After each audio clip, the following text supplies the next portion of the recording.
Hello, I'm Brigantia Blackbird of Blackbird's Brew. Happy Tuesday, and welcome back to the series Modern Problems, Pagan Solutions.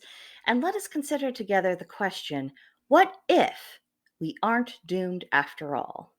If you're like me, you might be a little bit worn out with the constant stream of doom talk and the endless talking heads gleefully informing us that all is lost.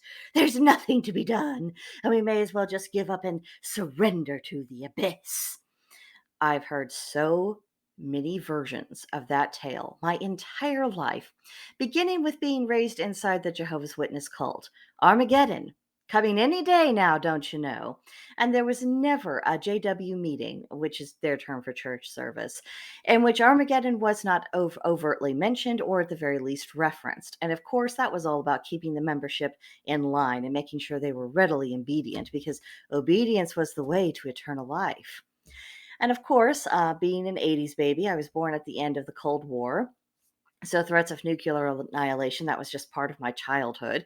The adults, they didn't constantly mention it. But I mean, you know how open a child's ears are. So I had a sense that, there was unpleasantness in the world and it could be very, very bad. And now, of course, now that I'm in midlife, the specter of that threat has risen again. And there's always people assuring us that we are doomed on account of it.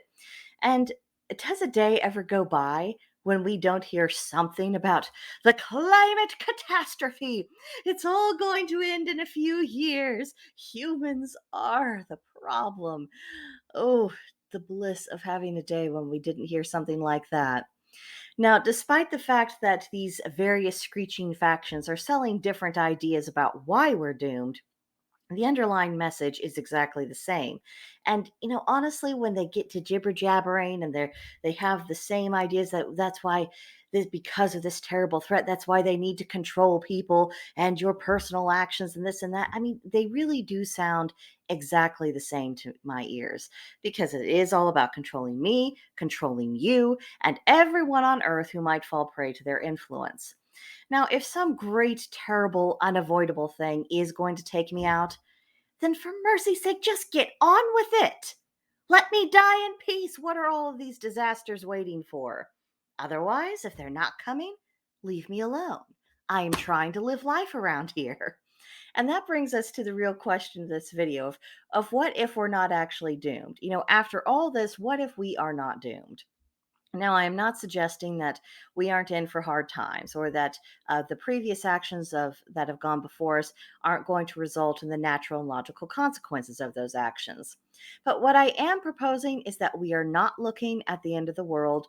There is hope, and we can use our agency as individuals to play our part in creating a more agreeable future. I mean, even in stories like Ragnarok, after that takes place, there is a rebirth of the world and things begin anew. And that's an encouraging thought, and one that I hope helps fortify your own spirit. And yes, things do end, but that ending makes the way for something else to begin.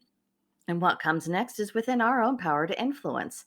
And I am forever nagging about this, because we all need reassurance that we're not helpless. And we also need reassurance that there's value in not giving up and that there are still good possibilities before us. And the most wretched ideas and behaviors known to man are all ultimately self destructive. From time to time, these things run wild and make a terrible mess, but eventually it runs its course.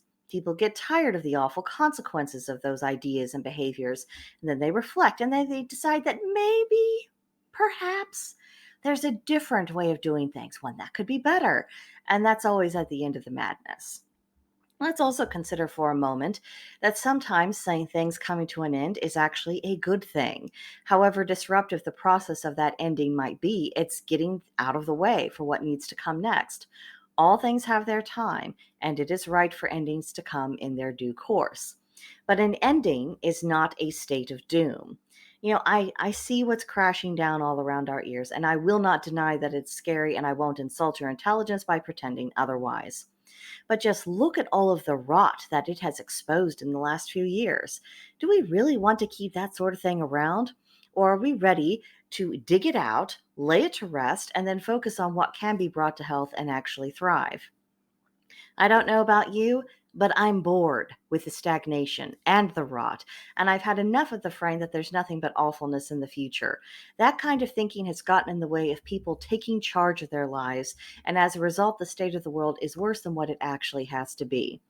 So let's have done with it. Let's dispense with listening to the voices that have nothing to offer but prognostications of doom without suggestions for productive action. Let's train ourselves to become problem solvers and forward movers. And let's create something in the space left behind in the wake of these destructive ideologies. That's my 2 cents. Let me know what you think in the comment section below, or come see us on Gilded. There's a link to join us in the description box, and be happy to have you there. But that'll do it for now, and I will see you next time. Bye.